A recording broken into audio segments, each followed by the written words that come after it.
What's up, comic book fans? Pete here from Comic Books Transformed, where me and my good friend over there, Brian, discuss comics that have been adapted into movies and streaming shows. Without any technical difficulties, which I'm sure we're going to have within 5 minutes, we're ready to talk about Daredevil, Born Again, Season 1 now, the last episode, the finale. Brian, did you enjoy that finale as much as I did? Yes, I think I did. Okay. I have some minor gripes, I think. Yeah, I'm sure I do too. But I was going to ask you, because you're on social media more than I am, and I know that you kind of are more aware of things than I am too. Do you know, if this show is doing well? Does it have a lot of viewers? If people seem to like it? I have not really seen much about it, so I don't know. Yeah. I've seen some promotional stuff, I guess. Yeah. Just today, I saw some post from. There was a video post of Charlie Cox and Vincent D'Onofrio just saying oh, thanks for watching the finale today or yesterday or whatever. But I don't really hear people talking about it, I guess. Yeah. It's funny because sometimes I'll use just YouTube thumbnails as a gauge as to how something is doing, just streaming through my feed. But my feed has just become videos on consciousness and how your mental, your subconsciousness makes your reality. That's all the kind of shit I watch these days. Okay. So I don't have a lot of thumbnails of oh man, Kathleen Kennedy's destroyed Star Wars and Marvel's so woke. I don't have that kind of shit, Okay, well that's probably better for you. I think it has been, actually. I mean, I know that the Fantastic Four trailer dropped today online, and I'm kind of surprised that people are female Silver Surfer, Marvel's so woke, Yeah, I well, you know what? It's only been a couple hours. Give them some time. Yeah. They need to ramp up their hate first. Yes. And so there hasn't been any Daredevil, such a disappointment. I haven't seen that either.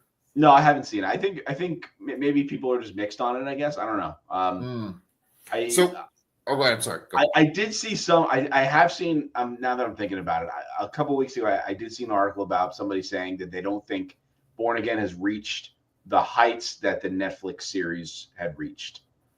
Do you agree with that? That was definitely before the last two episodes, though. So, I don't know if I agree with it or not. I think, I think there is some I don't know. It's brighter or something, or the sets are too, or the when they have to use CGI backgrounds, it's super bad and obvious. Right. There is a particular scene in this last episode that was an outdoor scene that I'm oh god, this looks terrible. But I don't know. I think, I don't know. Maybe they got the vibe better on Netflix, I guess. Yeah. But it's funny because I don't think that there's a drastic difference between the Netflix show and this in terms of the quality of acting, the action, even the writing and the dialogue. I don't think there's that drastic of a difference. I just think that having that Disney label, people are have negative thoughts on it. No, I completely agree with you. Acting, writing, plot, everything like that. It's more so in the it looked and felt darker on Netflix. Yeah. And again, I don't feel like they used super fake backgrounds. Maybe they did. I just don't remember. Yeah. Okay. But you say, it looked darker on Netflix. This last episode, it felt like the fucking, battle at Winterfell with how dark it was this last episode. Yeah. And a couple of the scenes, yes. But just sometimes, I don't know, maybe it's it has this television-y, procedural kind of look to it that you would see on CBS or NBC, broadcast TV stuff. It looks sort of like that more than I felt, and I felt the Netflix things felt a little more it was trying to be more cinematic, or at least have a premium cable shine to it. I don't know. No, I totally get you. It's NCIS Marvel, right? Yeah. Well, for this last episode, I was trying to watch it, and I downloaded it so I could watch it in my car, between schools for my job. And I'm just sitting in like a parking lot watching the show, and I'm like, I can't even fucking see like what is going on. I hear the Punisher breathing heavily, so I think he's probably killing some people. But that's it was hard for me to see. Okay, yeah. Okay, but with that being said, holy shit, do I just fucking love that Punisher so much. See, I really do like the Punisher, but part of my gripes are with that actually. So let's just go into full spoilers here, I suppose. I don't understand how the Punisher is not dead or something like that. Yeah. I really don't. Yeah, no. Like he just seemed like he just got like punched or something like that, but he got shot like 100 times. Okay. I don't care what the fuck you're wearing. You like, I don't know. No. I understand what you're saying, but they do make it a point. I don't know if they ADR'd it in, but they do make a point where they're like, use non-lethals only. They say that. Oh, really? I didn't hear that at all. They absolutely said, yeah, because they shoot him in the back like 7 times. And I'm like, okay, well, he's going to die right now. But I remember before they start shooting him, they say, use non-lethals only.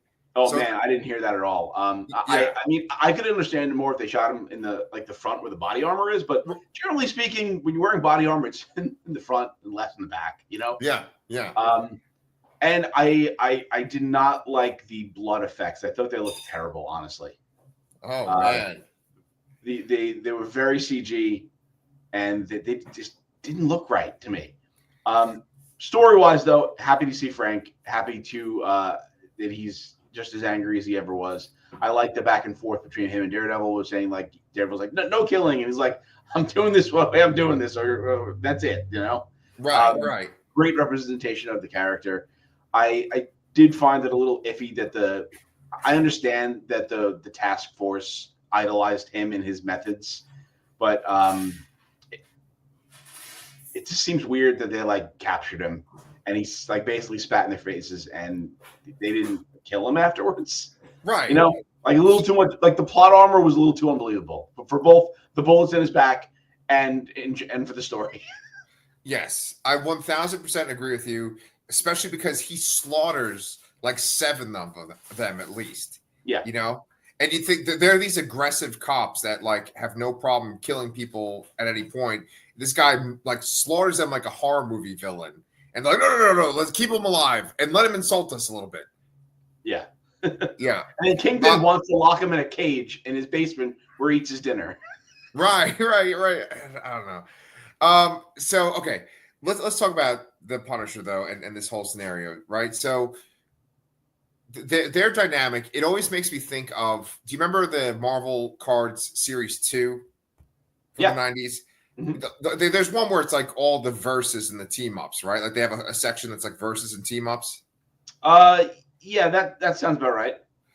There's a lot of like team up cards with Daredevil. There's like Daredevil teaming up with Black Widow, Daredevil teaming up with Spider-Man, Daredevil and Wolverine, and then there's Daredevil and Punisher. I'm like, oh yeah, that's what this show, like they've nailed that. Where like Punisher calls him Red, he calls him Frank. They're constantly like fighting around each other, and Daredevil's trying to stop him from killing people. It's so good. I love how quickly Daredevil is just to unmask people and just call them by their regular names, and Yeah, he doesn't care at all. A little hypocrite. Right. I just like, okay, I'm trying to think of how like the whole episode goes. Like basically, the Kingpin calls the people into his office and he's like asking them for loyalty. Then he's like, send in the man from Con Ed, right? And then they just turn off all the power in New York City, like no problem. Yes, all for it to be a cover to enable his Safe Streets Act, which is basically given martial law for his task force, essentially, and also to use that cover to kill Matt Murdock, even though he just saved Kingpin's life. Yeah, it's so dark. And this episode, it's kind of like, okay, the Kingpin maybe never actually did go away. Maybe he was just sort of like muted or something. Yeah, but he was always there and always bad. Yes. I remember, I think I joked about how I would have voted for Kingpin over Trump. Maybe that's not so true anymore, but I wouldn't have voted either now. But yeah, you know what I mean? Like, he showed his full colors here, Mayor Kingpin, if you will. And and it was great. Honestly, like seeing the character cut loose was great. I kind of love that he just squished the police commissioner's face. I love how they visually represent him hitting people. I think it looks fantastic. It looks exactly like I would expect it to be if it was a moving comic book page. It's great. Blood there looked real because it probably was. I mean, effect wise, but yes. But I it was kind of funny that like the way it looked. And at the same time, I'm like, that was fucking awesome. Yeah, well, okay, so this episode was directed by, possibly even written by Benson and Moorhead, this duo that's made movies together. I think we've mentioned them even in this series. But they worked on Daredevil a lot. I think they've worked on other Marvel shows as well. Benson and Moorhead, I mentioned them last time. They made this amazing horror movie called Spring. They made a movie called Something in the Dirt that came out, I think, like last year or 2 years ago at this point. And Danny and I loved it. We recorded it. They're just this duo that make these movies that they're sort of labeled as horror, but they're sci-fi weird movies. And this episode had like horror movie effects. Yeah. With that kind of scene like that, absolutely. I don't know if you could count the fake blood in this episode necessarily as that, but I suppose, it could be considered horror. Yeah, it's just like the way that Frank like cuts through the cops and stuff. I think, like I said, I was watching it in my car, so it's hard to see all the details with the screen being so dark. But like, I'm pretty sure he like slaughters a female cop at one point too, right? I remember yes. a woman. Yeah, there was a lone female cop among in that warehouse in that one scene there. I even noticed, like, oh wow, he's an equal opportunity killer. Exactly. He doesn't give a shit. But that is the Punisher. The Punisher would just do that. He just would shoot a woman in the head. He would slice him open. Yeah, he's a monster. It's so kind of weird though. Like the whole idea of the Punisher and the people that are like want to be on this task force, because they do. They do sort of have similar goals in a way, but it's just like, Frank is obviously like, that's the fucking Kingpin. Like, no. And everyone's like, yeah, sure, that's the Kingpin. Let's go. Right. That seems to be the only difference really here. No, but there is one difference, though, I think. It's that they have him chained up. They're saying, hey, join us. We worship you. You're amazing. And he's like, you're a bunch of clowns. Do you have any idea about my pain? And I think it's like he doesn't want to be who he is. Like, I think he knows that he is wrong as who he is, but it's like he can't not do that. Yeah, he feels it's a necessity to do it. That's a really good point, because he doesn't want anybody to have the experience what he experienced, I suppose. Which is very bad. That's probably not the case for them. They just want to just be dicks and dole out punishment for the sake of it, which is kind of wrong. It's always weird to have corrupt cop storylines. I think with the political climate in the real world, I'm sure there are plenty of corrupt people in every profession, but it's a very touchy subject, and I'm almost surprised that they went as far as they did with this. Like we see with the officers that were sent to Matt Murdock's apartment. We know that the one guy was the one that actually executed Hector Ayala. So it's pretty brutal, Yes. Well, I know, that's one of the main reasons that Disney has gotten so much criticism is because it's very liberal, or at least it's not even liberal. It's like it kind of shows it tries to be liberal with its casting and the dialogue and stuff like that, but it still kind of plays it safe. It's not as in your face and controversial as it could be. And it airs on the side of Trump is bad. It's definitely not and so Kingpin is a metaphor for that, even though I'm trying to think, he was mayor when Trump was president the first time, or was he right? I can't remember in the comics if he was mayor when Trump was. Maybe it's a couple of years ago now. Yeah, my timelines for comic timelines are weird. I used to kind of keep track of things a lot more. I used to have a list where it would have the year, and then it would have I would write down what events happened in comics, like, oh, this happened in DC, this happened in Marvel, just so I could kind of keep track of everything. But there's just so much. Well, Devil's Reign that was when he was stopped being mayor, I believe, right? So that was 2021 and 2022. So right, Trump after the fact. All right, so it actually kind of syncs up. I mean, really, if you want to get an idea of when he becomes mayor, it's after Secret Empire. No, it was the reversal one. Axis? Wasn't it Axis? No. I think it's Secret Empire, because Secret Empire is when they have that dome over New York. That's the Dark Force energy. Oh, okay. Maybe you're right. Yeah, I remember the dome. I think you're right. Yeah, because in Secret Empire, and this is just for you and me, whoever the one person that's watching, but the way that Hydra attacks and that is they do a big dome over New York. They let the Chitauri come in or attack outside of Earth, and that takes up a lot of heroes too. Yeah, and then Hydra a lot of people inside, and then Fisk helps people sort of, and then they gave a much better reason for him to be voted in the comics than here in the show, I think, but they kind of glossed over it, really. Yeah. Well, I feel like him turning off the power in the city is almost like an allusion towards that Dark Force energy taking over New York too. Yeah, I can see that. Yeah. Yeah. So, all right, let's jump right into this then. So, Matt Murdock, he's awake. He realizes that Vanessa was behind Foggy's murder. The Kingpin turns off all the power. They're playing the original version of "Killing Me Softly" with his song. He sends Buck to go kill Matt, but Matt knows he's there, and he just escapes the hospital. Yeah, he has a major gunshot wound, gets up after a couple hours, and walks home in his gown. Right. And then he gets to his place, and there's cops that are going to show up, but before the cops show up, there's the Punisher. They kind of talk about what they're going to do, and then just a police task force shows up, and the two of them just fucking rip them to shreds. Yeah, it absolutely do. That was a great action sequence. Absolutely. Yeah, it's funny because they've used the Kingpin so much in I think we're in phase 5, right now. I think it's 5. Phase 4 and 5 have been full of Daredevil and Kingpin.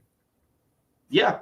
I mean, especially we know that the Kingpin is kind of trapped in TV land, but Daredevil had the cameo in She-Hulk and No Way Home, and Echo, and that's right. He was in the Echo episode too. That's right. Mm-hmm. That actually got me so fucking excited when he showed up in Echo, because he just jumps in, he's throwing his billy club, he's flipping around, that coincided pretty closely with when they announced that show, so that was a nice little touch to add there. 30 minutes over canceled. Yeah, it's funny because I just said the name of that show, and then the device in my mom's apartment just went off too, and then Kingpin has been in Hawkeye. He was also in that show that has the same name as the device.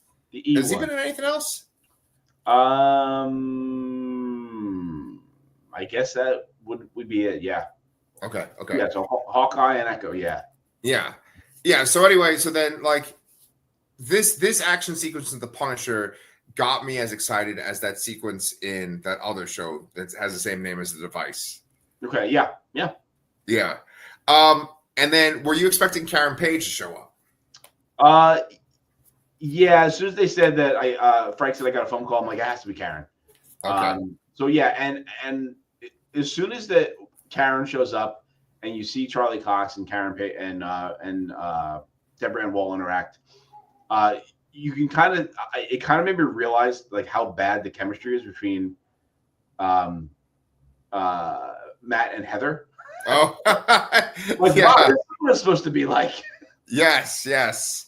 Oh man, yeah. It's good to see them together, but then we get another one of those awkward scenes where it's Daredevil's looking through files, and I understand that it's his office, so everything must have Braille on it. Yeah, this wasn't as bad because he just felt the box. I imagine that he felt Braille on the box. He does ask her to be his eyes, but yeah, this wasn't as bad as the artwork thing. Yeah, Like, and I mean, oh, go ahead. That was it, because that was just laughable, you know. Yeah, but this is like a little nitpicky thing. I'm pretty sure that when he's going through Muse's thing, he has his glove off and he's touching the artwork. In this, he straight up has his glove on and he's like, "Oh, I feel the file," you know, like. Oh, yeah. But I just me as like a, you know, giving them an excuse. I'm like, oh, well, maybe like his gloves are sensitive enough to where he could feel Braille through them. Maybe. I don't know. Anyway, so they figure out that, like, they kind of figure out why Foggy was doing what he was doing, right? Yeah, they figured out because there was a case with that Foggy was representing somebody, and he found this loophole about this Red Hook port, which has been a big focal point of the Kingpin's mayoral campaign administration, I should say. And it's a free port, which means it's not under the jurisdiction of the United States or the city, and they've been smuggling shit through there for years, and he wants to build it up to make it even more of a smuggling location, I suppose. But Foggy figuring that out in some like old document from the 1800s would have exposed Vanessa's doings, which is why she had Bullseye killed both the witness and Foggy, which I guess I'm imagining there is some history with him and them from that third season of Daredevil that we didn't watch yet. I say yet. Right. That would kind of also cover the fact that it's Bullseye doing it. It kind of gives her more of an alibi. Yeah. And I totally forgot that they have that scene in the beginning of the episode where she's talking to Bullseye in the jail. Yeah. And she I don't quite understand how she got him out of jail. But, yeah. Okay. Right. She's got connections or something. Everybody's corrupt. But he seems to be kind of mentally unhinged too. Yeah. Again, I think we really should, if we have a gap in something, we should absolutely retro review season 3 of Daredevil. Because I'm very curious to see it, because I do like he doesn't go by Bullseye in the season. I believe he is an agent of some sort, and he may have some mental health issues. Okay, well, it's funny you say there you know, if we have a gap, but I'm just thinking about like there's so much shit out right now. It's like ridiculous. Right? Yeah, but I'm thinking like somewhere in May and June, end of May and June, there might not be anything. Okay. Because we're gonna do Last of Us, which just started, which we're gonna talk about shortly, and Andor, which both start this month, and then right. You know, what are they gonna be? 10, 12 episodes? Okay, well, here's the problem.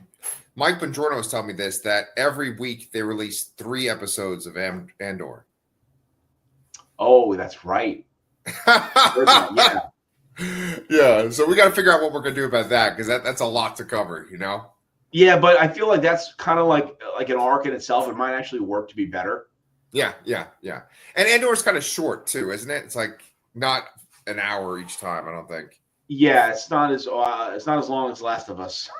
Yeah. Oh, I'm excited to talk about that too. But let's go with Daredevil though. So the Punisher and Daredevil they kill all these guys. They don't kill the guy that killed White Tiger. Then at one point, Matt hears like the click of the pin of the grenade. They jump out of the building, and it's implied that like Daredevil like swings them to safety. Yeah, there was a quick cutaway for that. I get it. I understand. Yeah, because it was just so kind of cheesy if they did CGI. But what did not look cheesy was that they show Punisher and Daredevil on the ground, and then they like turn around to see Matt's apartment blow up, and I thought that looked great. Yeah, that looked great. Yeah. All right, so then we get the setup. So basically, Punisher takes a walkie-talkie from one of the cops. He's got it on him, and then they split up from Daredevil and Daredevil and Karen Page go off, and then Punisher just kind of goes back to his armory. Yeah, he doesn't want to be involved because he says he doesn't care, and Karen calls him out on it. Then he decides he hears the stuff on the radio, and he decides to go help. Because really, we were talking about the cops before too. You know, I do think they really did show more corrupt cops than anything else. You know, we do see a couple good people here. You know, like the 2 that were in Josie's in the first episode, Cherry, and then I forget the other one's name Angie. Oh, like the woman who was like the hostage negotiator. Yeah. But like there was that scene where they were showing rioting and looting, and these like two like regular beat cops see some guy looting, and they just shoot him, and they said, oh no, they pull his hat down and say, oh no, he was a mass vigilante. Yeah, that works so easily. Shit. Yeah, that is some scary stuff, and it'd be nice if our world wasn't like just two steps to the left of that right now. You know? Yeah. No, they show a lot of corruption, and the episode ends with Daredevil saying we need an army, and of course the fantasy booking excited guy within me is like, oh, that means Iron Fist and Luke Cage and Jessica Jones are going to be in that bar, and none of them are fucking there. Real high, but no.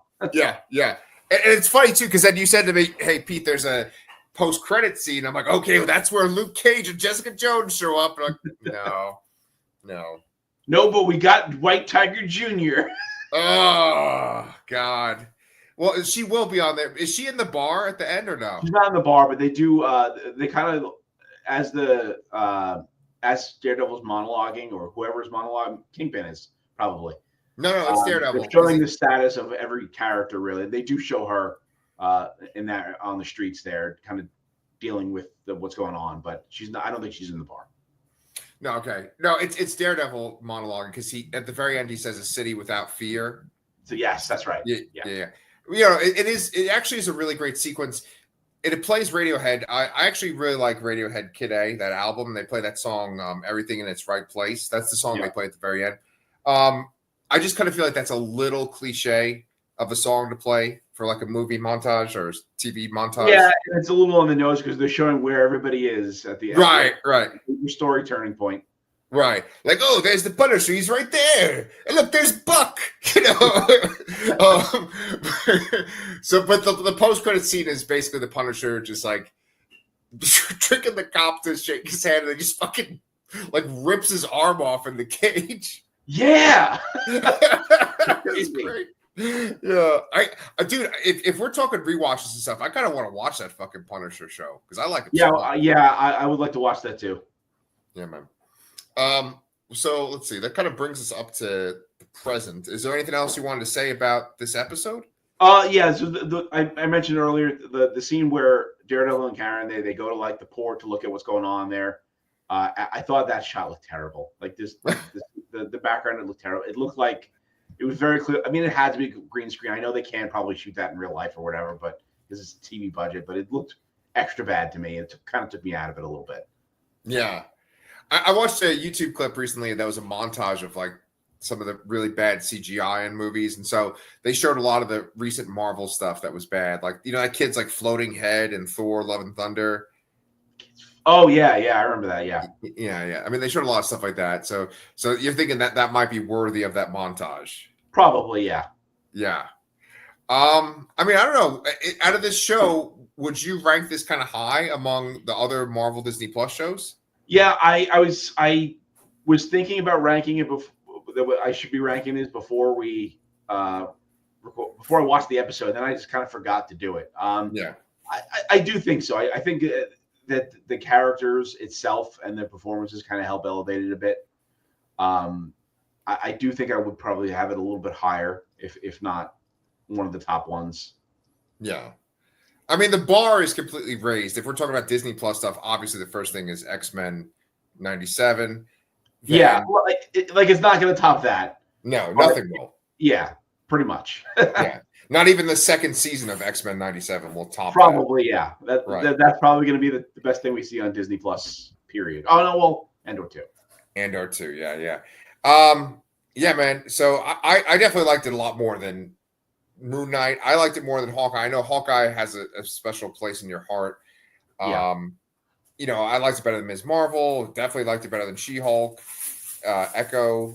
A lot of the more recent stuff. Yeah. They have an interesting setup there. You can tell this is probably where this is probably supposed to be the midpoint of that original 18 episode order. I'm curious if they will wrap up this entire story in that next season and that other 9 episodes or whatever it's going to end up being. I do hope that they do find a way to get Luke Cage, Iron Fist, Jessica Jones, all those people back. Maybe even some other people, some new people that should be in New York. Yeah, like Spider-Man, a vigilante that lives in New York. Great. I don't know how that would work. Yeah. But yeah, that would be great to see things like that. Or, we could have another Pedro Pascal cameo. So we can have him in everything. Oh, yes. Oh, man. Well, speaking of which, do you want to talk about the Fantastic Four trailer real quick? Yeah. It was a good trailer. Finally getting an idea of what the movie is about. I think they did a really good job of showing the family aspect. I'm not 100% sold on Reed yet still, but I'm closer with Pedro Pascal as Reed. I'm still not really on board with Ebon Moss-Bachrach his voice as the Thing. It doesn't sound Thing enough to me. Yeah. I really think they needed some, like, a little gruffness to it, or maybe an effect. I don't know. Yeah. He's got kind of a high-pitched voice for this sort of intense-looking guy. It sounds too clean, Yeah. Maybe they'll change it. Maybe they won't. Maybe I'll get used to it. We'll see.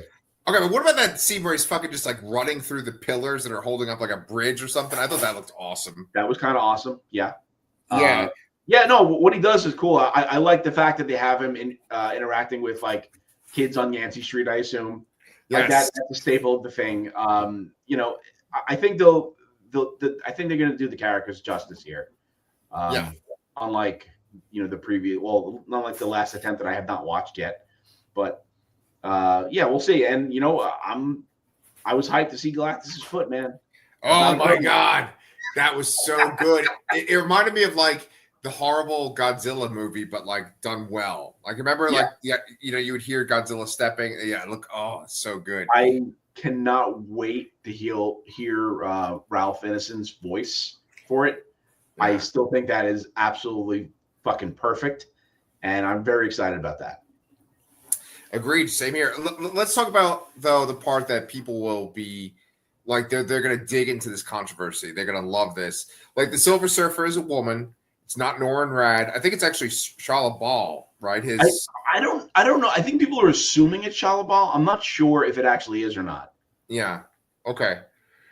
The Cosmic Wonder, one of the YouTube channels that I watched, they thought it was her.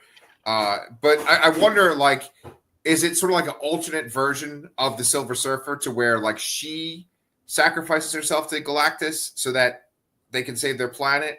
Because, I mean, this is an alternate Marvel universe that they're in. Yes, I believe this is a different universe. It's not this, and I think that's kind of going to explain why that is. Why it's Shala Bal or it's a female surfer or whatever it is, and maybe it's to potentially redo it in a future movie in a combined universe. I don't know. Yeah. No, I mean, it looks good, and it kind of sets up the idea that, like, I guess the kids aren't born and stuff unless the movie is stretched out over a long period of time. They make it sound like Sue just found out she's pregnant. Yes. I mean, we do know that this is a period piece. It is supposed to be taking place in like around the 60s. Yeah. And it's possible they will do time jumps within the movie. I wouldn't be surprised there, or maybe we'll get an ending with the kids are around, or there's a time jump after that or something. I'm expecting there to be some kind of mention of the incursions by the end of the movie. So, maybe that'll tie in with a time jump for them. But this movie is supposed to stand on its own, really. It's not supposed to be super connected. It's really supposed to be introducing the characters and not being a setup movie, which, a lot of people don't tend to like for the Marvel movies. Yeah, I agree. Yeah, they don't like it when it's sort of like just putting pieces in place. But that brings up another question. Do you think that Robert Downey Jr.'s Doom is going to be in this? Oh, man, it's so it feels weird to have Fantastic Four without Doom. Yeah, and it feels extra weird for him to meet Doom in an alternate reality, essentially. Right. Did we talk about your theory, that theory on here, or did we do that offline? Shit. I think we did talk about it on here. I think we talked about it on here. Yeah, I'm very curious to see, because I feel like you kind of have to introduce Doom. Yeah. And maybe that'll give us a clue as to what happened with and why Robert Downey Jr. is playing Doom in Doomsday and Secret War. Yeah. I wonder. See, it's so weird, Brian. It's almost like every single time I try to solve a story in my head or like predict what they're going to do, they're like, nope, we're not going to do that. Even though it kind of seems like it'd be like, yeah, that makes sense. Like, to me, the way they could handle this is they could refer to Doctor Doom as if he is like a Fantastic Four enemy. Even that he's their worst enemy. Like, maybe one of the first things that happens when Galactus shows up is like the thing could be like, hey, do you think that was Doom? You know, like they're all into it, you know, and he exists and he's been around, but we don't see him in the movie. And then maybe we do see like Robert Downey Jr.'s Doom interacting with Reed, and he's like, I'm not the Doom that you know. You know what I'm saying? Like, that way it's like, yeah. It's just, you know what? I don't even remember when Doom first originally appeared. I mean, was he in the first few issues of Fantastic Four? I feel like I'm used to more recent iterations like Ultimates or the other movie versions. New Ultimate Universe, where he's like heavily tied into their origins of their powers. Right. So did he show up before or after Galactus in the original comics? Because Galactus was like issue like 4 or something like that, wasn't it? Oh shit! I don't know who comes first, Doctor Doom or Galactus, but he's absolutely not in the first issue. It's like the Mole Man. Yeah, the Mole Man's the first one. Yeah, that's right. Yeah, no, there's a real famous one where like Doctor Doom attacks them, and he's got his like. He first appears in number 5. Okay, so if Galactus is number 4, then Galactus is the 4th fucking issue of the Fantastic Four. No, it's 48. I'm completely wrong. Hey, all right. There's a 4 in the number still. It counts. Yes. Okay, so then obviously like Doom is before Galactus. Yeah. But it's not like in the Ultimate Universe or these movies where they make it like he's part of their origin. Yeah, that's what I'm assuming. So we'll have to just wait and see. Yeah, man. Cool. Well, we talked about Daredevil. We'll talk about Fantastic Four. Now we can go talk about The Last of Us. Yes. So if you like any commentary, we're going to talk about Last of Us, which is not traditionally a comic book. It's a video game, which I've played and I'm excited about, and I hope I remember stuff. Yeah, good, because I'm about to ask you a whole bunch of fucking questions, man. Yes. All right. Well, you guys, thank you so much for watching. We hope you liked Daredevil. We'll be back when Andor's back. And now we're going to go talk